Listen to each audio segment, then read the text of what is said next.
Welcome everyone to Carolina Wild Harvest. Today you're going to be taking a quick tour of the food forest out here on a farm.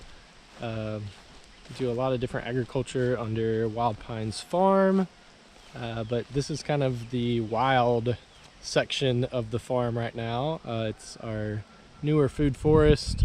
We've got one row right here that has been mostly planted for about 2 years now. So this is really some of the tree's third year in the ground. We've got originally American hazelnuts and tulip poplars planted here, and then we got a lot of different herbaceous plants as well as some other trees. We've got horseradish here, a bunch of canna lilies as well as echinacea.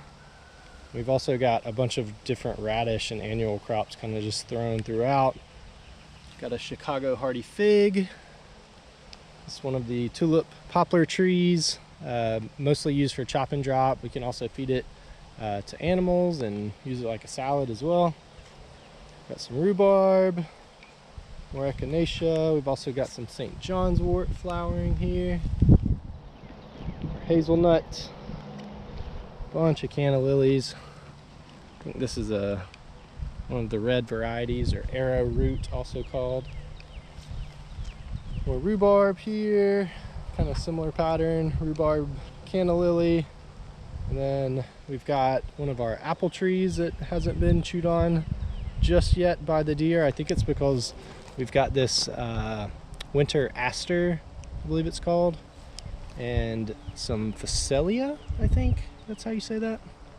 And also onions and some hullus wheats, or oats, hullus oats.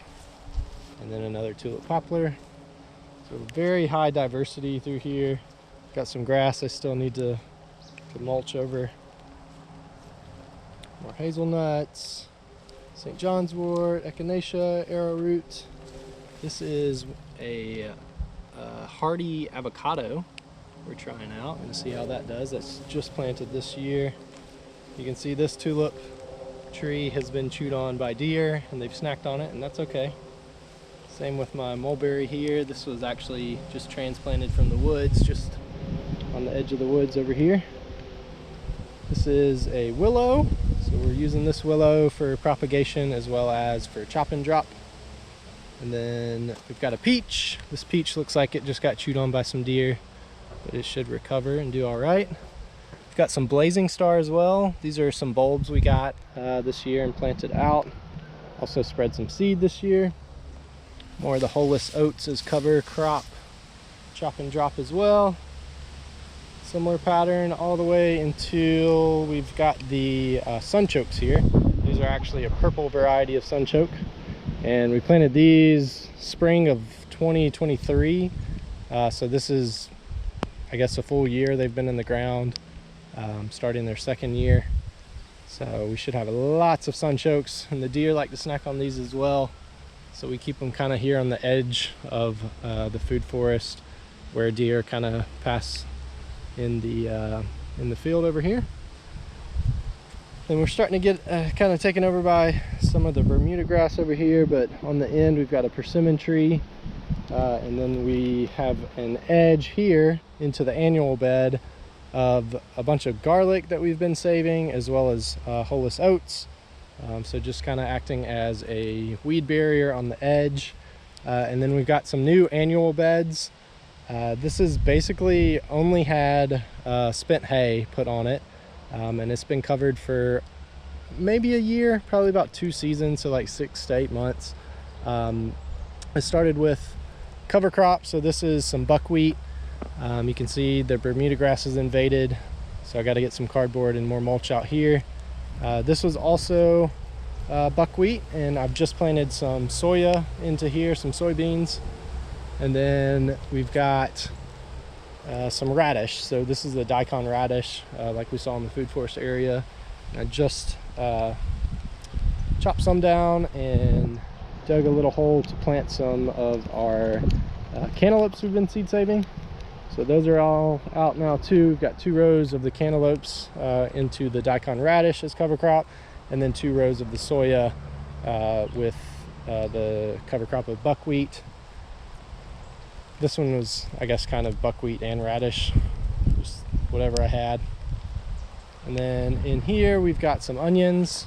Forget what kind of onions, but these were bulb set onions. I don't think they're going to do super great. They're already flowering, so they're not really bulbing up super great. But that's all right. They're acting as a pest deterrent, keeping the deer out, and maybe we'll get a few onions. You can see my daikon is also going to flower here.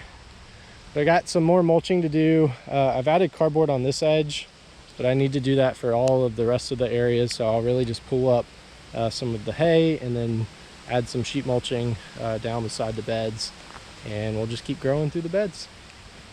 Oh, and on the front side here we do have the Egyptian walking onions, so they're starting to walk, as well as the hulless oats again. So yeah, that is the food forest right now. We've got a bunch of cardboard over there waiting to go, getting nice and wet here in the rain, and then behind this area we've got the second food forest, or the extension of the food forest into another area that's a lot newer. Most of the trees are really new, but there are some established chestnuts out there, but we just planted some fruit trees back there as well. All right, that's gonna do it for the food forest tour here at the farm. Let me know if there's anything of interest here to you, or if you have any questions. Let me know if you've got a food forest going and what you're excited to see in your forest this year. But yeah, we'll try to check in with this a little bit later in the season and see what's growing.